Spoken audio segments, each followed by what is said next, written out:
always just remember being like the most confident kid in the room. I always loved myself. One of the biggest misconceptions about me is that I was like this insecure child. Just like, why do people think it's okay to talk about me? Breaking news. After months of skirting reports and rumors about her lips, Kylie Jenner admits that her famous pout is enhanced with fillers. Get your fucking ass up and work.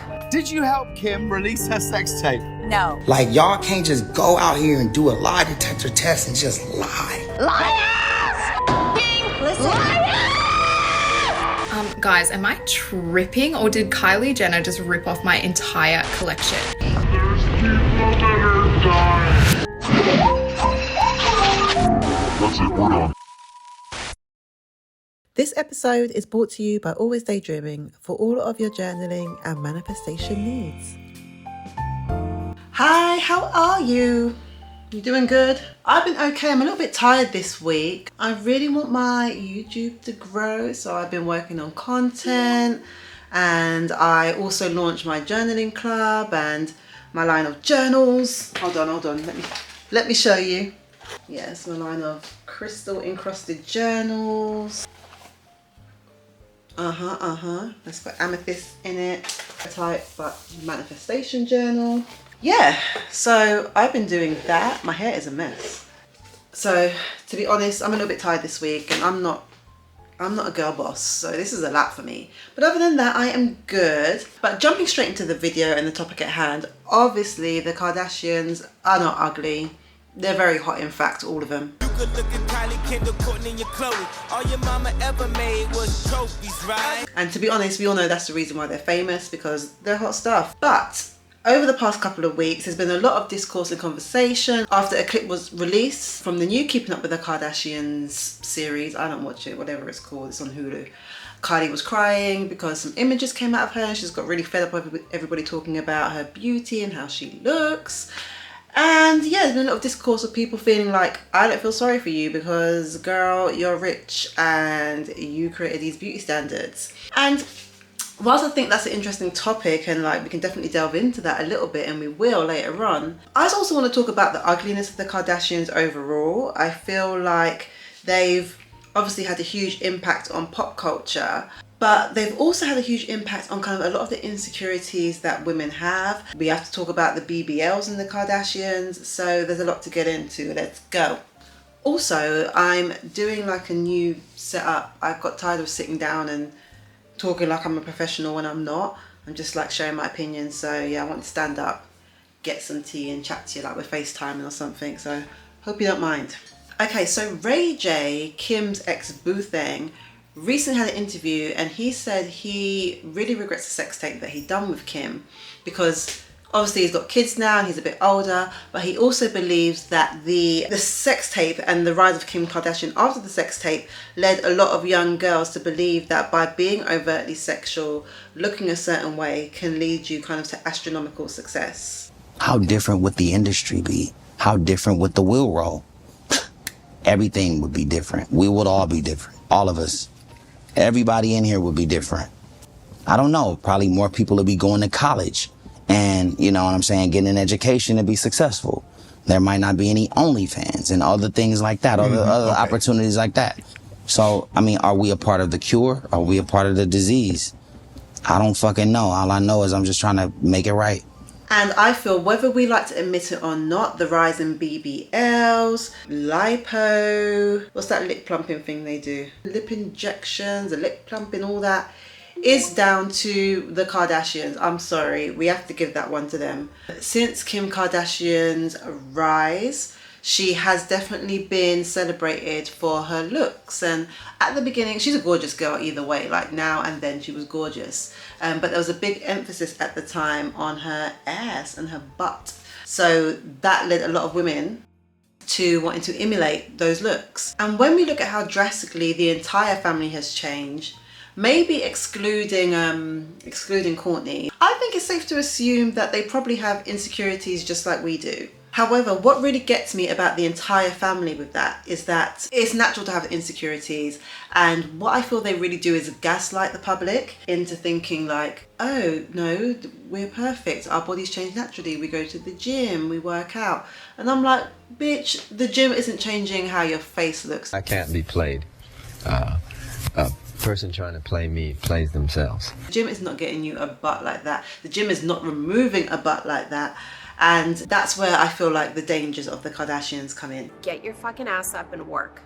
It seems like nobody wants to work these days. So the Kardashians have built a beauty empire, selling us everything from skincare to makeup to shapewear to tequila. That's not beauty, but you get what I'm saying. They sold everything. And whilst in some ways this can make beauty a lot more accessible, we can see celebrities that we admire and like and use what we assume they use. They have taken it a step further than other kind of celebrity women who sell beauty. They've commodified it, and what they're really saying to us is how we can be more like them. And with this, it's meant that if you don't have the talents of a Beyonce or I don't know, a Viola Davis, even J-Lo, like people hate on J-Lo, but at the end of the day she can dance, she's got some sort of talent. But what the Kardashians have done is that if you don't have the talents of those women that I've just mentioned, by looking at the Kardashians you can still achieve the same level of success by being gorgeous. And not model-esque gorgeous either, because models have been famous and been successful,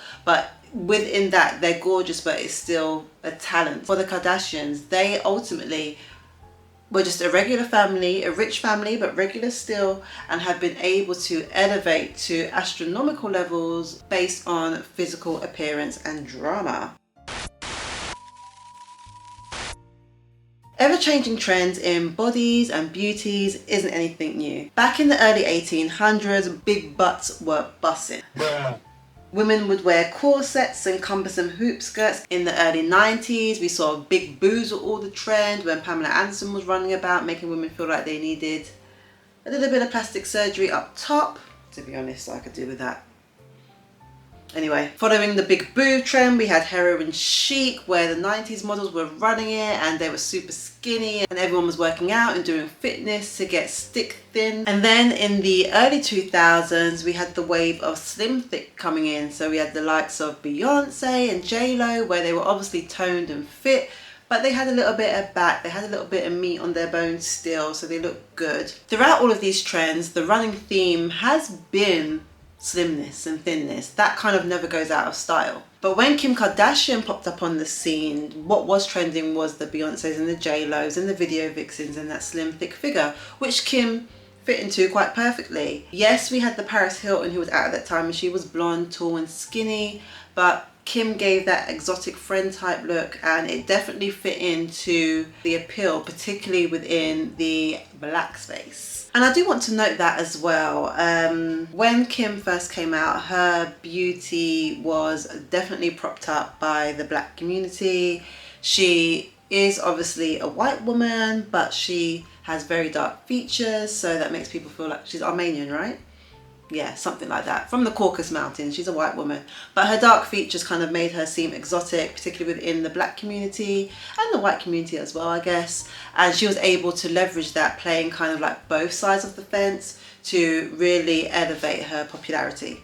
But what is clear is that throughout the years, the entire family have undergone like Lookmaxxing. They have taken kind of what was popular at the time in the early 2000s and shifted that, which I have to give them credit for. They shifted kind of beauty trends and beauty standards. They've been the standard for a good that's my ring. So yeah, for the past 10 years, which I have to take my hat off to them for, is they have been the beauty standard. It's not been a certain body type or a certain makeup trend. Like overall, the Kardashians have been the beauty standard for a lot of women for going on a decade. And that is a feat that a lot of people can't say that they've been able to achieve. And what is interesting from the perspective of us, the audience, it seemed like the more outrageous the plastic surgery, I'm not saying they look bad because they haven't got bad plastic surgery, they got great plastic surgery, but the more outrageous the butts became, the more outrageous the bodies became, the more kind of pulled back the faces, the more we became interested and became invested in them. And that's resulted in the whole family being like worth over $1 billion, which is crazy.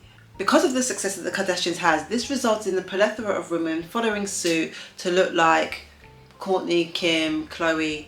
Well, not Khloe, I think Khloe's cute, but people want to look like Kourtney and Kim. Sorry, Khloe. Khloe's cute though, she's alright. A lot of women followed suit to look like Kim, get the body of Kim, because they wanted Kim's lifestyle. They saw that they could also become famous and garner attention from men with money the more they look like Kim Kardashian. And this brings us to the cultural phenomenon that is the Instagram baddie.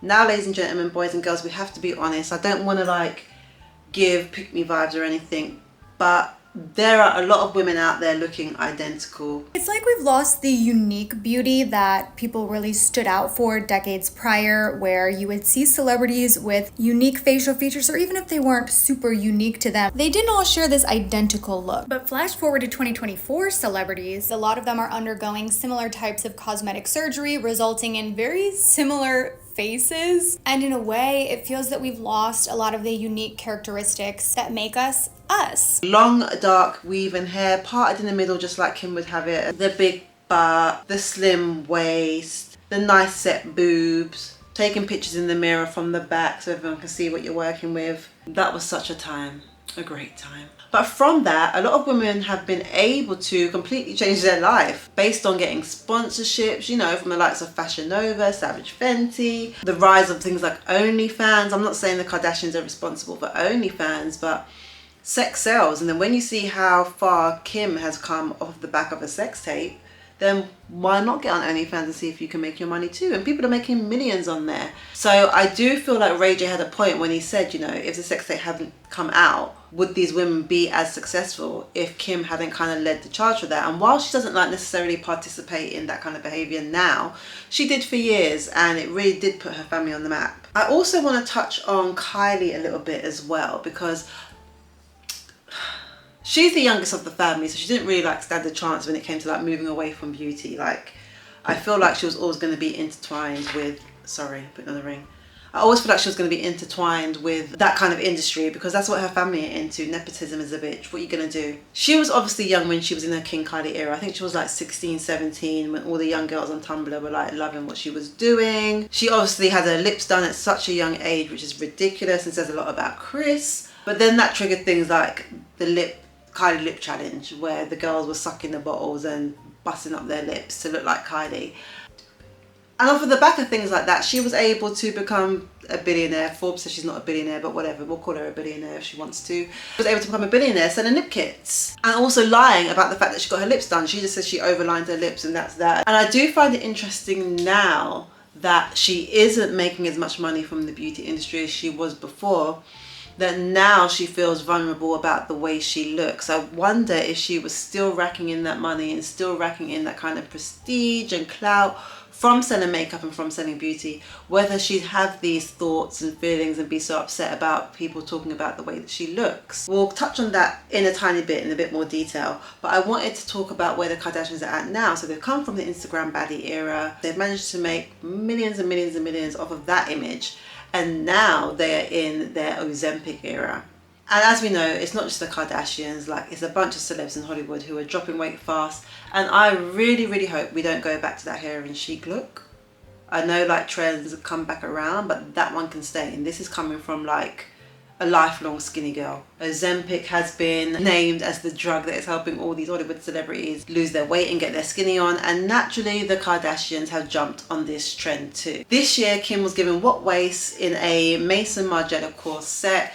Over the past couple of years, she's been known to like be quite extreme with her dieting in order to fit into Met Gala gowns. And I get it, it's fashion, it's art. She wants to honor the designer by making sure her body's right to fit into these gowns. Once again, what we've seen with the Kardashians is extreme manipulation of their bodies to fit a particular aesthetic or a particular trend.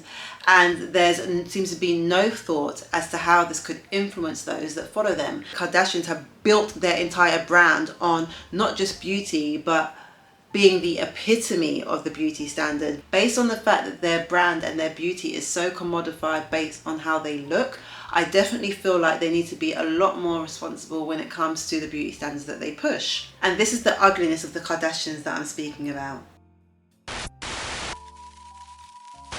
So to be honest, after seeing the latest episodes of the Kardashians, or whatever episode it was where Kylie was crying, I did feel bad for her. Whether you're famous or not, you don't want people like zooming in your pictures, looking at all your flaws and pointing them out and then making videos and jokes about them.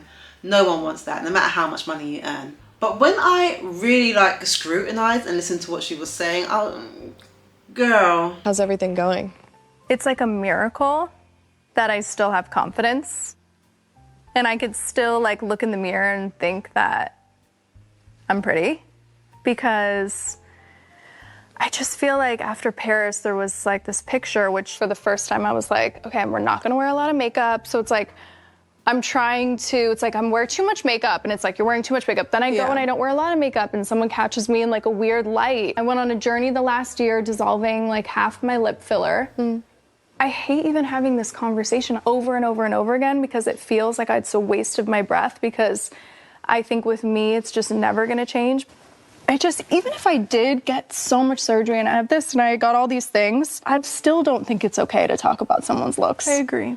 Did you catch that? This is the shit I'm talking about with them. She said that she took out some fillers for whatever reason. We don't know whether it was health-wise, whether just for aesthetics, we don't know. But the fact that they are able like to pump themselves up and then remove it and then pump it up again, change out body parts, take off body parts, put on body parts, put on blackfish and take off black skin, that's the part that's so unrealistic for so many people. Once a lot of the people who are following the Kardashians with plastic surgery go and get their BBL or their butt shots, do they have the money to get it removed? You're a black girl and you might, you know, fashion your fashion or your looks or beauties after Kim or one of the Kardashians or whatever. But you can't take off that black skin at the end of the day. You're going to walk into a room and you're black. You don't have the luxury to sometimes rock black aesthetic or not. And I'm not saying you owe it to your audience to look a particular way you don't feel like looking anymore, but I do believe you owe it to your audience to be honest about the procedures that you have had done. Also, did you notice when she was like, why do they think it's okay to talk this way about me? What more do you want from me? I'm doing Tyrese.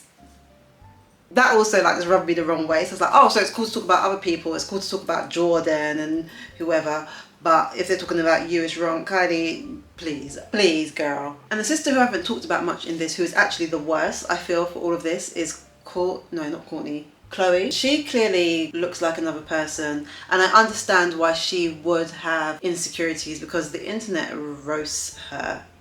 Like, even before social media was as big as it is, she's always been roasted as the ugly sister. So I understand why she would have insecurities and want to change particular things. I was chubby and in a skin-tight bodycon dress. You couldn't tell me otherwise. Society gave me insecurities. I've been torn apart the minute that I've gone on TV. I didn't look like my sisters, so therefore, it's not good enough. And then when I started, changing my look, you get better makeup, you do fillers, you do whatever. I had a nose job, and there's still people constantly bullying you. It's like, so which one is it? You didn't like me then, you don't like me. You have to do things for yourself. Even Kim's always been gorgeous or whatever, but naturally in the public eye more, you see yourself more. Even sometimes when I'm editing my videos, I'm like, girl, please, you are ugly. But when I look in the mirror, I feel like I'm cute. So seeing yourself on camera is completely different. However, as I said before, because their commodity is beauty and themselves and their lifestyle, they owe it to us to tell us what procedures they have had done. Then when they get them removed, they owe it to us to tell us what procedures they've taken out. Because trying to sell us Skims and telling us, oh, your waist is going to look like Snatch from Skims, when in fact you've had a rib removed. I'm joking, I don't know if Kim's had a rib removed or whatever, but that's not fair. And it's unethical marketing. And if anybody else was to market a lip kit to people, boasting that the lip kit will make your lips look plump and full, when in fact they've had plastic surgery, they'd come under public scrutiny, and their product would probably be taken down or their ads taken down, because it's false advertising. And with the Kardashians, I feel like that's what their whole lifestyle is. It's false. And overall, my hope is that we can just decenter celebrities as a whole, not just the Kardashians, but celebrities and influencers, particularly when it comes to beauty. Obviously, we all want to look good when we go out, we want to feel pretty and cute, and yeah, if we're being honest, sometimes we want attention when we go out. Sometimes we want to look cute, we're looking for a man or a woman. What I really miss, just in society as a whole, is the fun that came from individuality, from people trying new looks, rocking new clothes, and I like that we're kind of getting back to that space where People are feeling more confident to go thrifting and just buying what they like and just rocking up, wearing different bits and pieces. Like, I hope we can move away from where everyone looks like carbon copies of each other, and we can just, yeah, live in our own truth. And if you love the Kardashian look, don't get me wrong, if you love that look, that sleek look, the hair done, clothes popping, live for it. I love it. I like it sometimes too. You couldn't tell, could you? But I live for that, like, if that's what you like. But I just feel like having these celebrities and these influencers that we just like try to emulate for the sake of thinking that it will give us the same lifestyle as them, I think is dead. I'm like, can we bring back talent? Can we bring back creativity? But deeper than kind of aesthetics and outside looks, no matter how much you manufacture yourself to look good, just like Kylie, she looks gorgeous to me. Like, whether she's got lip fillers or whatever, she's like a very, very cute girl to me. But no matter how much you manufacture your looks, no matter how cute you are, if you're not happy from the inside, then none of that matters. So I hope as much time as we put into like our morning routines and our beauty routines, which are definitely still important, I hope we can put into cultivating time to work on the inside, work on like the soul and the spirit, and feeling confident from inwards out. And that will change your appearance tenfold. Like, when you are confident and when you feel good within yourself, like, you just radiate something fierce that no surgery can give you. It'd be interesting to see what the new generation of Kardashians are like. And I was thinking the other day, you know, I was like, from millennials now all the way to Gen Alpha, there's been like a damn Kardashian Jenner who's been like the epicenter of pop culture. So I'm a millennial. We had Khloe, Kim, Kourtney and that. Then Kylie and the other one, Kendall, came about, and then now it's North and the rest of them little ones for Gen Alpha, whatever generation they're in. That's interesting. It'd be interesting to see, yeah, the route they go down. I feel like they're going to be more based on talent. I feel like Kim is trying to like cultivate North to have some sort of talent, which I think is better than just trying to boost her up on looks. But let's not talk about that Lion King thing. Thank you so much for watching. Sorry if that was a bit of a ramble, but I wanted to ramble for a bit. I didn't want it to be like too structured this time. And yeah, I want to hear your thoughts on the Kardashians, the impact that you think they've had on society, and if you think they're insecure, because I do. And other than that, I will see you next week. Please visit alwaysdaydreaming.org and join our journaling club if you want some friends to help you manifest and journal and just live your best life. Have a good one. Bye.